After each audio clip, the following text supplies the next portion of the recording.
Hi guys, আজকের ভিডিওটি অনেক ইন্টারেস্টিং হতে চলেছে। চলুন আজকে আপনাদের ইউটিউবের সবচেয়ে আগের ভিডিওটি দেখানো যাক।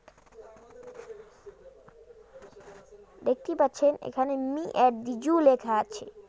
আমরা এখানে ক্লিক করব এবং আমরা এই আইডিতে ঢুকে যাব বন্ধুরা।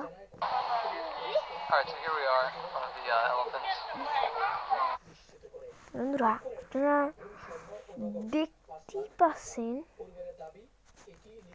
যে কত সাবস্ক্রাইবার। বন্ধুরা আমি কোথায় চলে গেলাম, আবার চলে গেলাম। বন্ধুরা আমরা দেখতেই পাচ্ছেন বন্ধুরা কত সাবস্ক্রাইবার। বন্ধুরা এই যে দেখতেই পাচ্ছেন, আমরা এটা ঠিক লক্ষ্য করুন কত সাবস্ক্রাইবার, কত মিলিয়ন ভিউ বন্ধুরা। কিন্তু এটা 20 বছর আগের বন্ধুরা, মাত্র একটা ভিডিওতে বন্ধুরা। কেমন সম্ভব আপনারা কমেন্টে জানাবেন। আজকের মতো ভিডিওটি শেষ বন্ধুরা।